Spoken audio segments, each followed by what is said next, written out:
ابھی آپ اتنے سکون سے امام بارگاہ میں بیٹھے ہیں کیونکہ آپ میں سے کسی کو نہیں پتا کہ ہماری موت کب آنی ہے، لیکن اگر یہاں موت کا فرشتہ آ جائے اور ہم میں سے سب کو بتا دے کہ جناب 2 مہینے کے بعد آپ نے جانا ہے، 1 سال کے بعد آپ نے جانا ہے، آپ کے چہرے اتر جائیں گے اور بڑی مایوسی سے آپ گھر جائیں گے۔ اپنی پلاننگ جو آپ نے 60 سال کی ہے اس پلاننگ کو آپ 6 مہینے تک محدود کر دو گے، 1 سال تک محدود کر دو گے، وہ محنت و مشقت جو ابھی کر رہے ہو اس محنت و مشقت کو چھوڑ دو گے۔ تو پھر سوال اٹھا، یا رسول اللہ اگر غفلت خدا نے دی ہے اور بندہ غافل ہو رہا ہے تو پھر بندے کا قصور کیا ہے؟ اگر ہم موت کو ہی بھول جائیں اور آپ یہ کہہ رہے ہیں کہ غفلت خدا نے دی ہے تو اس میں بندے تو قصور نہیں ہے۔ فرمایا ہاں یہ غفلت نعمت بھی ہے، لیکن یہ غفلت سکے کے 2 رخوں کی طرح ہے، ایک رخ اس کا نعمت ہے، ایک رخ اس کا عذاب الہی ہے۔ فرمایا مولا پھر نعمت کب ہے اور عذاب الہی کب ہے؟ فرمایا اگر غفلت محدود ہو تو نعمت،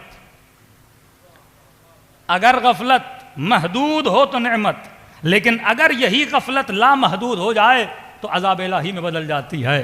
کہ اب محدود کو محدود کیسے کیا گیا اور لامحدود مطلب لمبی غفلت ہو تو عذاب ہے، چھوٹے ٹائم پیریڈ کی غفلت ہو تو نعمت ہے۔ کہ مولا اس لمبی غفلت کو توڑنے کے لیے بھی تو خدا نے کوئی سبب بنایا ہوگا، کہ اللہ نے ایسے تجھے چھوڑا نہیں ہے، ہر چیز کے پیچھے اللہ نے مصلحت رکھی ہے۔ کہ مولا یہ تو بتائیے پھر خدا غفلت کو توڑتا کیسے ہے؟ فرمایا جو رب نے تیرے اوپر نماز کو واجب کیا،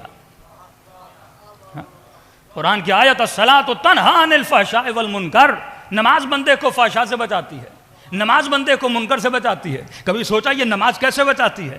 نماز غافل کی غفلت کو توڑنے کا نام ہے۔ اور کبھی سوچا کہ دن میں 5 مرتبہ نماز کو واجب کیوں کیا گیا؟ فرمائیے مسجد کے مناروں سے جو اذانوں کی آوازیں آتی ہیں کہ حیا علی الصلاۃ، آؤ نماز کی طرف، حیا علی الفلاح، آؤ کامیابی کی طرف، فرمائیے غافل بندے کو بیدار کرنے کے لیے آواز دی جاتی ہے۔ تبھی فرمایا کہ نیند بھی غفلت ہے۔ غفلت کا مطلب کیا؟ کہ انسان کو کسی چیز کا پتہ نہ ہو۔ آپ یہاں رات کو سو رہے ہیں، آپ کی بیوی باتیں کر رہی ہے، آپ کے بچے بات کر رہے ہیں، آپ کا بھائی بات کر رہا ہے، آپ کا کوئی کولیگ بات کر رہا ہے، کیونکہ آپ نیند میں ہو، آپ غافل ہو، ان کی باتوں کو سن نہیں رہے ہو، آنکھوں سے ان کو دیکھ نہیں رہے ہو، تو نیند غفلت ہے۔ تو فرمایا اس غفلت سے بیدار کرنے کے لیے اس نے صبح کی نماز کو واجب کیا کہ جب آواز آتی ہے حیا علی الصلاۃ، حیا علی الفلاح، تو آواز آتی ہے نیند کی غفلت سے بیدار ہو جا، تو دنیا میں صرف سونے کے لیے نہیں آیا، تو رب کی عبادت کے لیے آیا ہے۔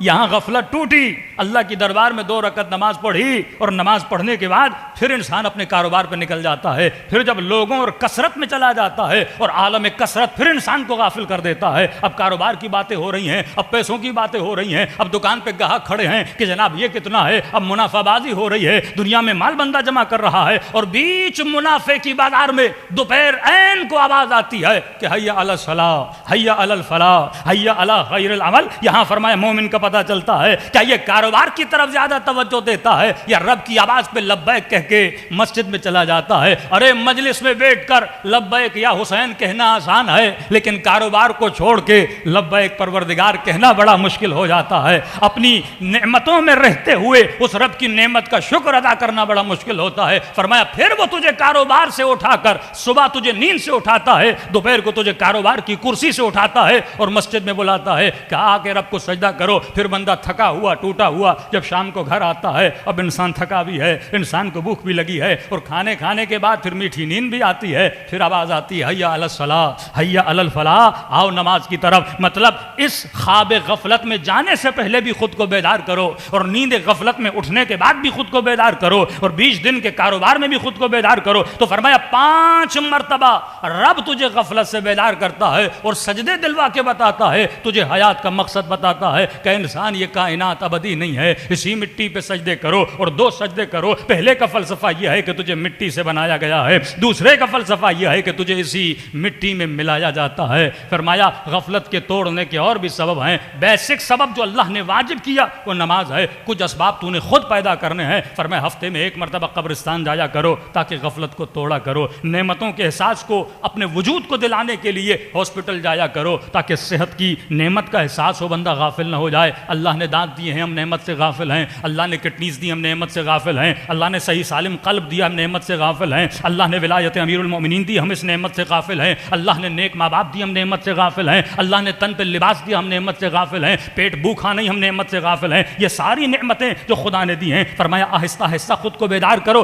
ہفتے میں ایک مرتبہ قبرستان جایا کرو, کبھی غریبوں کی بستیوں میں جایا کرو, کبھی بیماروں کی عیادت کے لیے جایا کرو. عجیب جملہ امیر المومنین کا, مولا فرماتے ہیں جب زیادہ خوشی تجھے ہو پھر بھی قبرستان جایا کرو, جب سب سے زیادہ غم تجھے ہو تب بھی قبرستان جایا کرو. اپنے وجود کو لیول اور بیلنس بنانے کے لیے قبرستان کا راستہ دیکھا کرو تاکہ تجھے پتہ چلے کہ انسان دنیا میں کس لیے آیا ہے. لیکن آج کل جو قبرستان بنائے جا رہے ہیں, گلستان لگائے جا رہے ہیں, سبزہ لگایا جا رہا ہے. قبرستان بندہ جائے تو قبرستان کی فیلنگ آنی چاہیے, کسی پارک کی فیلنگ نہیں آنی چاہیے, کسی ایسی جگہ کی فیلنگ نہیں آنی چاہیے کہ ہم بچوں کی پکنک کے لیے آئے ہیں. قبرستان کو تبھی فرمایا کچی قبریں بنایا کرو, ایسا ماحول بنایا کرو جہاں پہ احساس ہو کہ بندہ قبرستان میں ہے, یہ ابدی گھر ہے, ہم مٹی تھے پھر مٹی میں مل جاتے ہیں. اب فرمایا جو انسان بیدار رہتا ہے, اور بیدار انسان کو جب موت آتی ہے اس کے لیے فرمایا اس کے لیے موت نہیں ہے بلکہ رب عالمین کی ملاقات کا پیغام ہے. صلوات پڑھے محمد و آل محمد. تو جی امید کرتی ہوں کہ ویڈیو آپ نے دیکھی ہوگی اور وظیفہ آپ کو سمجھ میں آ گیا ہوگا. تو روزانہ کی دعا اور زیارت میں آج میں آپ کے لیے بروز سوموار کی زیارت لے کر حاضر ہوئی ہوں. آج کا دن امام حسن مجتبیٰ علیہ السلام اور امام حسین علیہ السلام سے منسوب ہے. آج کے دن ان دو بزرگوار ہستیوں کی زیارت پڑھی جائے. دعا بروز سوموار منقول از امام زین العابدین علیہ السلام. ذکر نمبر 1 یا قاضی الحاجات 100 مرتبہ. ذکر نمبر 2 یا لطیف 920 مرتبہ. اور اگر آپ کو ہماری ویڈیوز پسند آئے تو ہمارے چینل کو لائک شیئر سبسکرائب کرنا مت بھولیے گا, اور بیل آئیکن کو لازمی پریس کریے گا تاکہ ہر نئی آنے والی ویڈیو آپ تک پہنچ سکے. جزاک اللہ.